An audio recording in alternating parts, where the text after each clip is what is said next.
అందరికీ నమస్కారం అండి. అద్భుత సృష్టిలో 11వ భాగం ఈరోజు చెప్పుకుందాం. భూమిలో వచ్చే మార్పులు.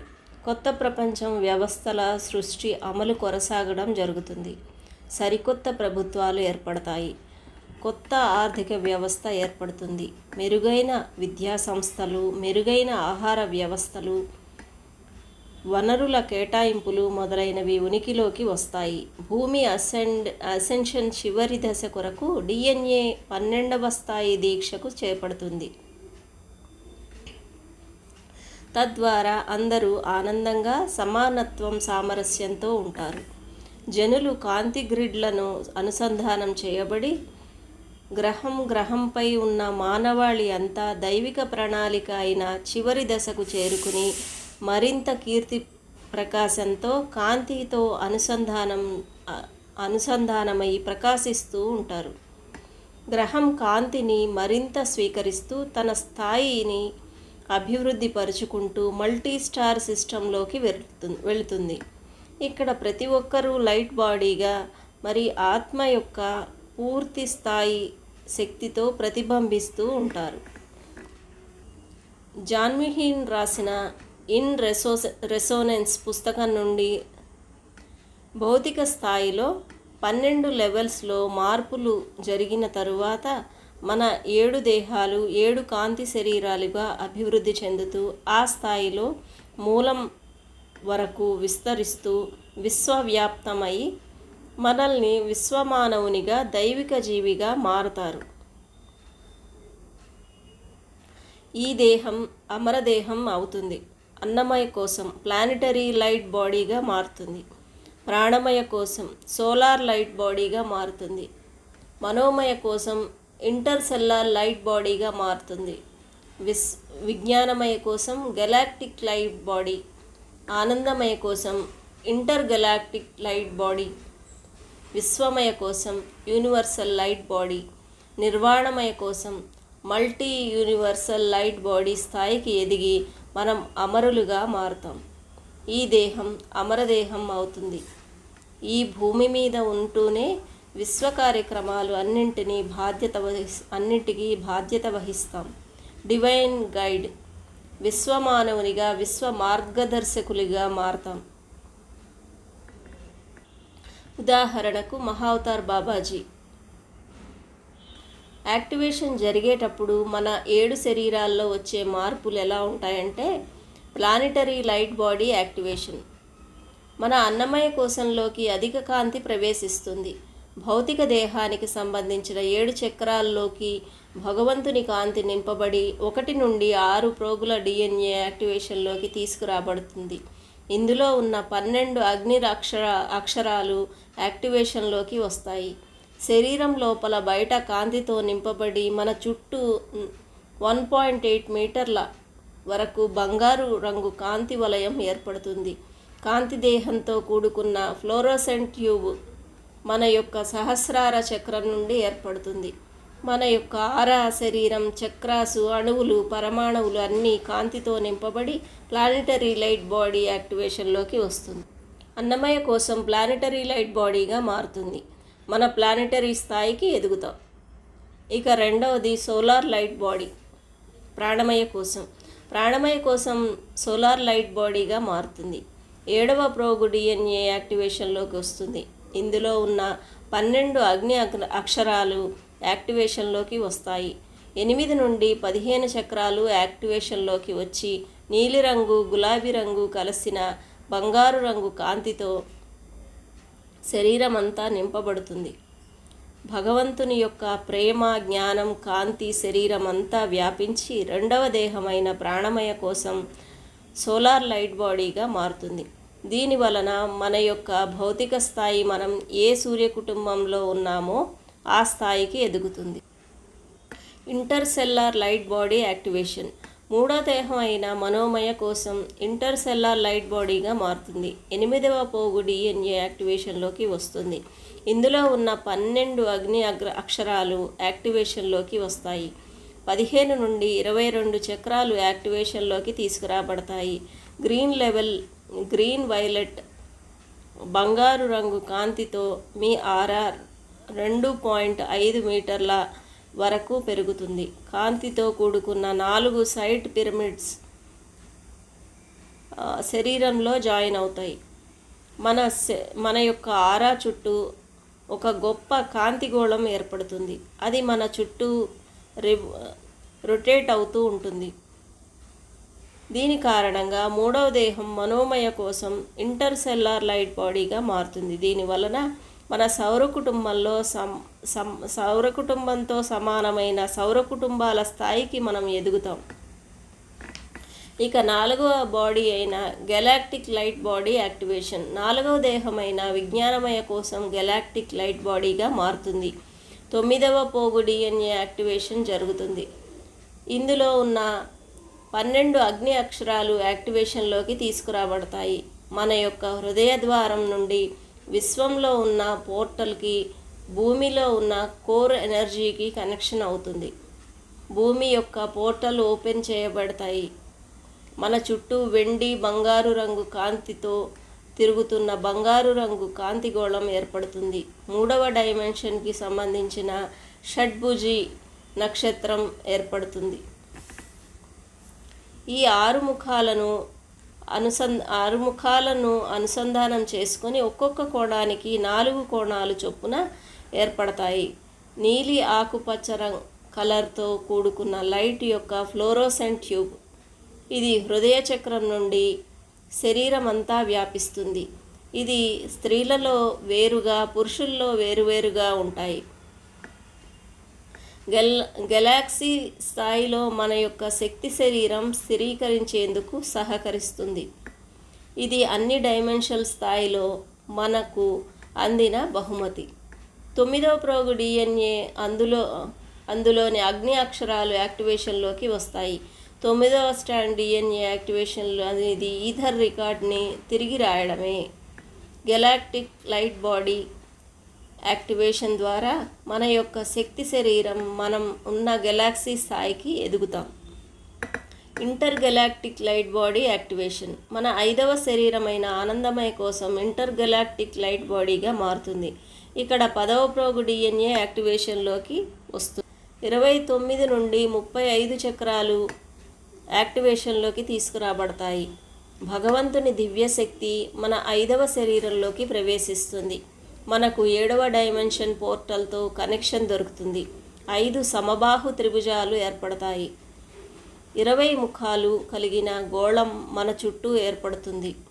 మన యొక్క అణువులు పరమాణువులు పూర్తి స్థాయిలో ప్రకంపిస్తూ సోలార్ క్రిస్టలియన్ క్రీస్తు కాన్షియస్నెస్లోకి మారిపోతుంది. మన యొక్క శక్తి శరీరం అన్ని గెలాక్సీ స్థాయికి ఎదిగేలా చేస్తుంది. ఇక్కడ ఉన్న 12 అగ్ని అక్షరాలు యాక్టివేషన్లోకి వస్తాయి. ఇక 6వది యూనివర్సల్ లైట్ బాడీ. 6వ దేహం అయిన విశ్వమయ కోసం యూనివర్సల్ లైట్ బాడీగా మారుతుంది. 36 నుండి 42 చక్రాలు యాక్టివేషన్లోకి తీసుకురాబడతాయి. 12వ పోగు DNA యాక్టివేషన్లోకి వస్తుంది. 11వ పోగు DNA 12వ పోగు అగ్ని అక్షరాలు యాక్టివేషన్ అవుతాయి. మన శరీరం చుట్టూ 5.5 మీటర్ల ప్లాటినం బబుల్ లైట్ ఏర్పడుతుంది. మన చుట్టూ అద్భుతమైన పెంటాగోనల్ 5 ముఖాలు ఎక్స్పాండింగ్ స్పియర్ ఆఫ్ లైట్ ఏర్పడుతుంది. మన చుట్టూ మనల్ని యూనివర్స్ యొక్క శక్తి స్థాయికి ఎదిగి ఆ విధంగా మనం జ్ఞానాన్ని తీసుకునేలా చేస్తుంది. Multi universal light body activation. మన 7వ శరీరమైన నిర్వాణమయ కోసం మల్టీ యూనివర్సల్ లైట్ బాడీగా మారుతుంది. 43 నుండి 49వ చక్రాస్ యాక్టివేషన్ అవుతాయి. 12వ ప్రోగు DNA యాక్టివేషన్లోకి వస్తుంది. అందులో ఉన్న 12 అగ్ని అక్షరాలు యాక్టివేట్ అవుతాయి.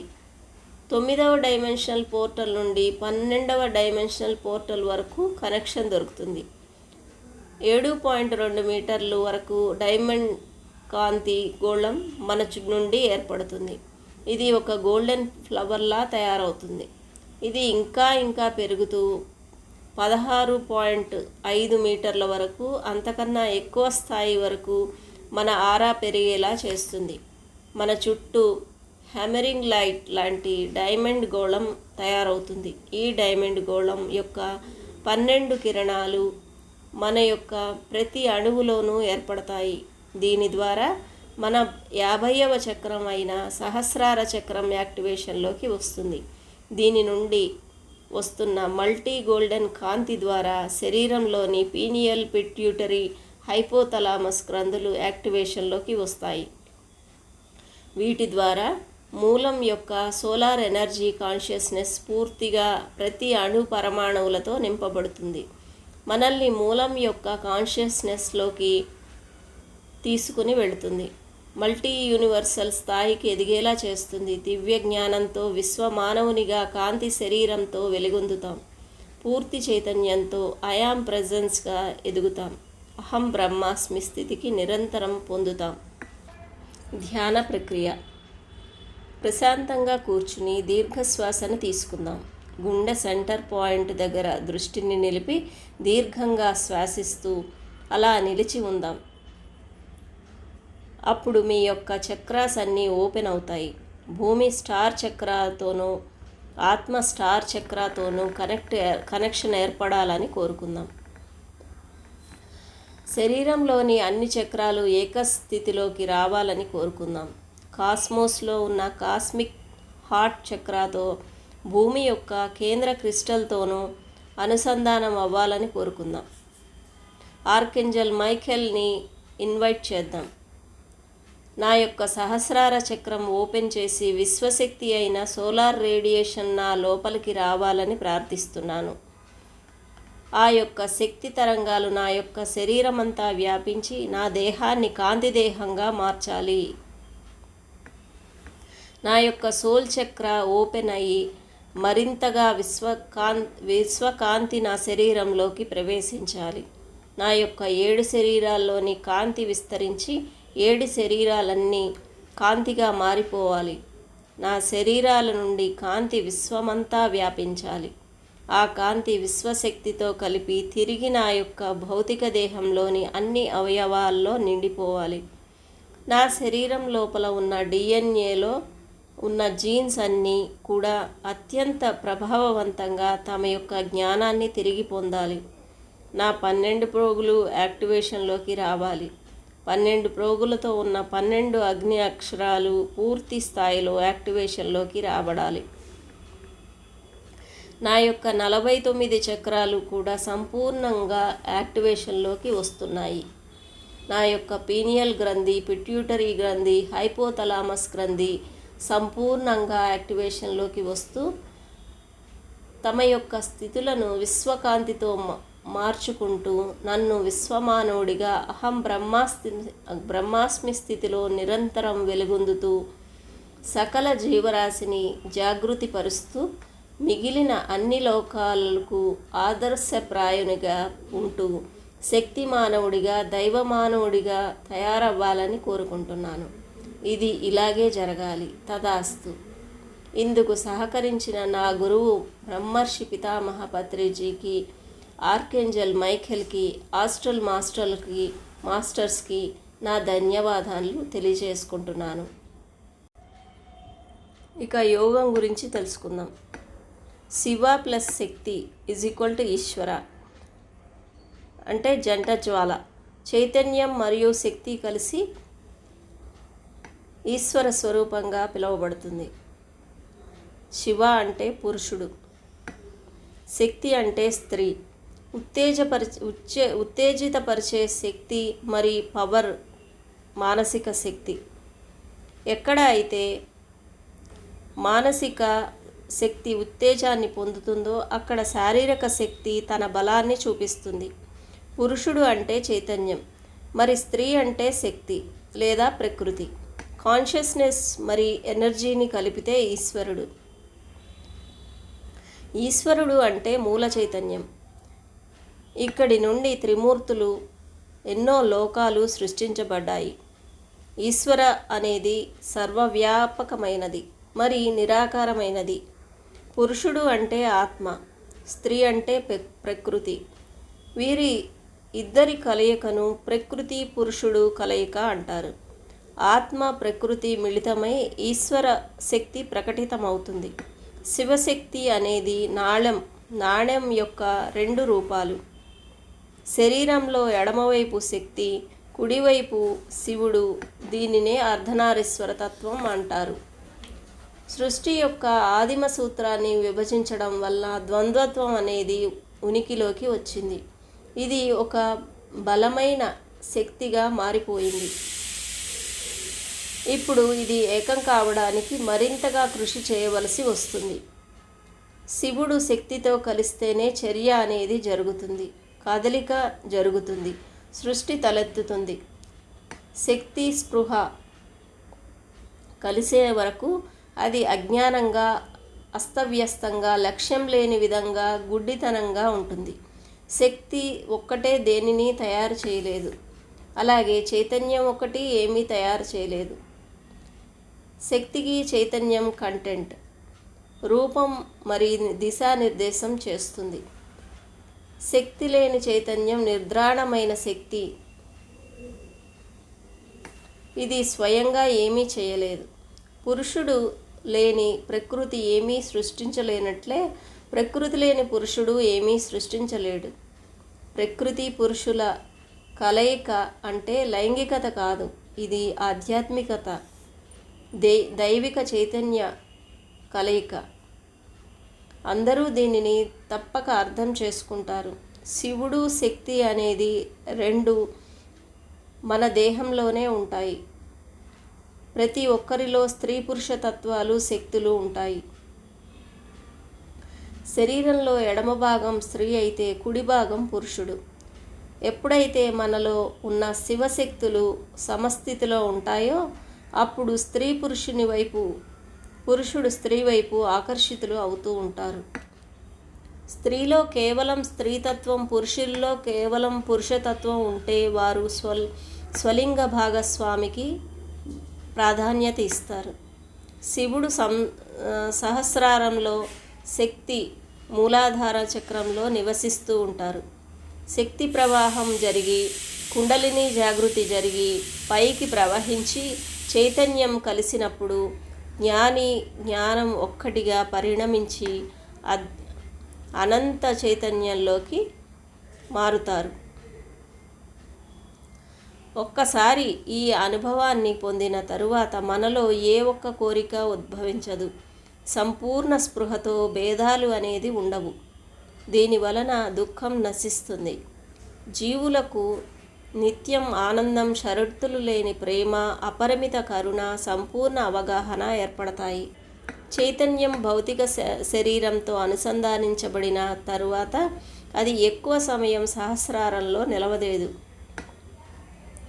అందుకే అది గుండె కేంద్రానికి, అనాహత చక్రానికి తిరిగి వస్తుంది. అప్పుడు ఆ వ్యక్తి ఎప్పుడూ హృదయం నుండి ఆలోచిస్తాడు, అనుభూతి చెందుతాడు. మరి మైండ్ ద్వారా కాకుండా హృదయం ద్వారా పనిచేస్తాడు.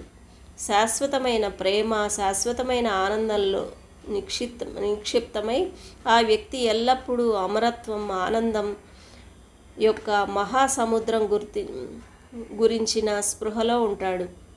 వారి స్పృహ దైవిక స్పృహతో ఎప్పటికీ అనుసంధానించబడుతుంది.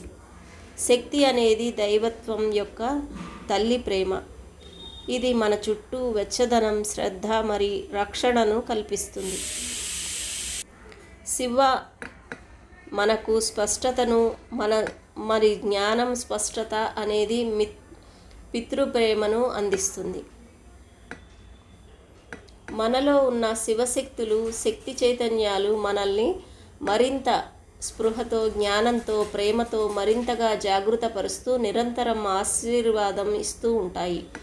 మరింత మార్గదర్శకత్వాన్ని ఇస్తాయి. అనంతమైన ప్రేమలో మనల్ని ఓడలాడిస్తాయి. మరింత జ్ఞాన చైతన్యం వైపు నడిపిస్తాయి. శివశక్తుల కలయికే జంట జ్వాలలు, ట్విన్ ఫ్లేమ్స్ ఏకీకృతం అవుతాయి. ఇది బయట లేదు, మన లోపలే ఉంది. అదే ఆత్మ పరమాత్మల కలయిక. శక్తి యొక్క అధికారాలు. పారాశక్తి అంటే అతీంద్రియ శక్తి, అపారాశక్తి అనూహ్య శక్తి, అపారాశక్తి, మధ్యవర్తిత్వ శక్తి. శివుని యొక్క అధికారాలు: చిత్ శక్తి, కాన్షియస్నెస్. అనాడా శక్తి, ఆనంద శక్తి. ఇచ్ఛాశక్తి, కోరిక లేదా సంకల్ప శక్తి. క్రియాశక్తి, పవర్ అండ్ యాక్షన్. ఐదవది జ్ఞానశక్తి, పవర్ ఆఫ్ నాలెడ్జ్. శివశక్తుల కలయికతో జీవి యొక్క సర్వశక్తులు మెల్కొల్ప పడతాయి. ఇదే జంట జ్వాల రీయూనియన్ వలన ఉపయోగం.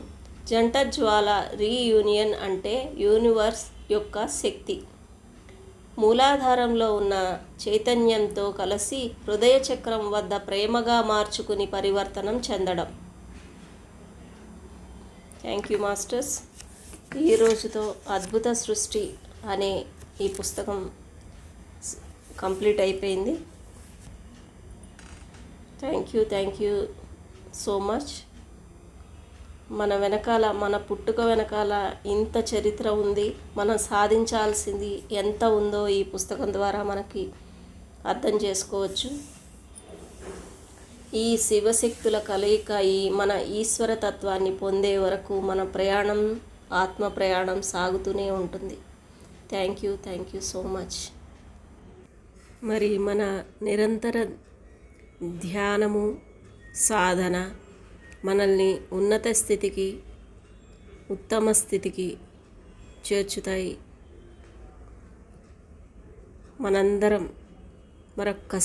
మనందరి తరపున ఇంత జ్ఞానాన్ని అందించిన స్వర్ణలత మేడంకి కృతజ్ఞతలు చెప్పుకుందాం. ఈ రోజుతో ఈ పుస్తకాన్ని ముగిస్తున్నాం. Thank you so much.